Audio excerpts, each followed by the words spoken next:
Thanks very much for your presentation. I'd also like to commend Coilte for the report which they commissioned at the end of last year.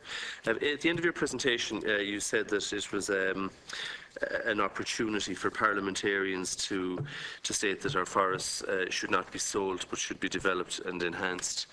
And I have no problem saying that our forests should not be sold but should be developed and enhanced. However, I have very grave reservations about Coilte's ability to develop and enhance our forests in accordance with the current government policy and Coilte's policy.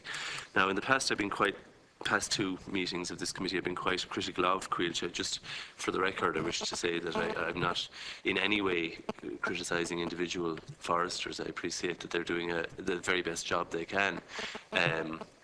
It's more Coilte policy, and indeed government policy, which Coilte must adhere to. In particular, there are three issues which I think are hindering the development and enhancing of our forest and industry surrounding it.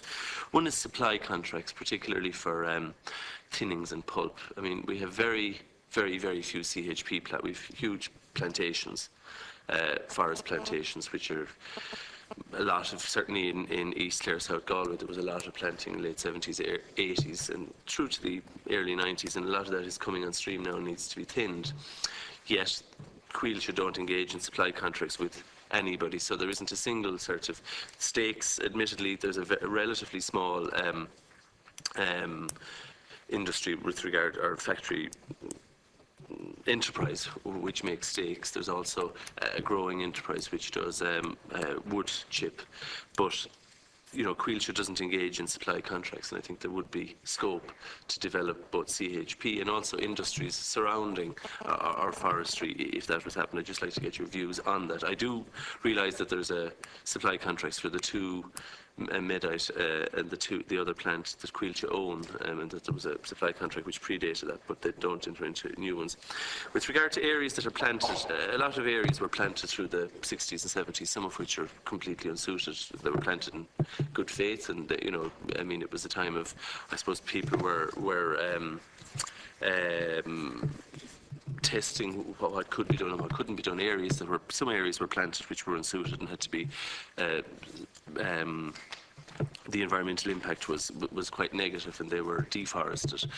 There are other areas that are planted where simply the crop isn't growing, and those areas would be far better off if the crop could be taken off it. Yet, if Coilte were to take off the crop and let it revert back to what it was, there would be a cost entailed in that. But the bigger issue is that obviously Coilte have to maintain the area of under afforestation at any given time, so they'd have to replant those or else replant a commensurate area somewhere else. And obviously to plant a commensurate area somewhere else, they'd have to buy that, but Coilte can't avail of it. This is government policy, obviously not Coilte's. Coilte can't avail of a grant to buy that land, and they have to compete with people who can, private owners who can obtain a grant. So I suppose if I could get your views on that. And finally, with regard to recreational areas, there's been a lot of positive developments with regard to recreational areas. I'm aware that Deputy Boyd Barrett held a demonstration or protest in Avondale, but there are also newer ones like Ballycuggan in East Clare, and I've greatly welcomed that.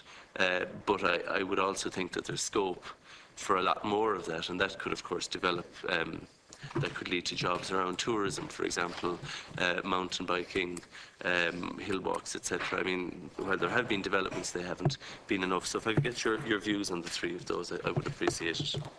Thank you very much, McNamara. Mr. Staunton, please. Okay. My colleague Johnny will help me answer some of these. In relation to Deputy McNamara's final points, I'll work through them backwards if that's more efficient. I'll put a health warning in that I don't speak for Coilte. I speak for workers who work in Coilte. And workers who work in Coilte would welcome any development that improves access, including examples such as the ones you gave, such as, you know, new walkways and new areas. I'm not qualified to answer the question in relation to some of your criticism of Coilte policy, but I think you do pose what I see as a very important point. And I might wrap it all up by saying legislation in relation to forestry in this country, you know, it dates back to the 40s, the 50s, a huge gap to the end of the 80s when the government of the day decided, you know, a state company like Coilte was to be the machine to carry it forward. And the question I posed in my presentation, this is an opportunity for parliamentarians to have their say on this issue. I'd hope you'd go further and bring legislation before the House on policies on forestry and arm Coilte, with proper parliamentarian-driven policies to go forward, because there are vacuums there, and my own members do point out there are legislative vacuums, and I hope that helps you with that one.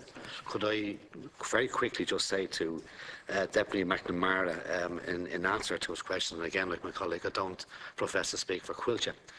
What we would say in answer to the questions he raised is that the issues he raised are pro-job issues, and therefore Impact Union and its members in Coilte would support them, even despite the fact that some of that would mean that more private owners would get licences. But the point being, effectively, is that there is a good relationship between Coilte and private owners in relation to developing forestry in Ireland. So on that basis, the questions he raises are pro-jobs for Ireland PLC, and we would support them. We would make one point in relation to the 3 points Deputy McNamara makes. His comments and his questions in that regard, if it was to be sold, would render what he's asking useless, because you couldn't answer those questions because we wouldn't own it anymore. So I think that's the main point to make in response to that.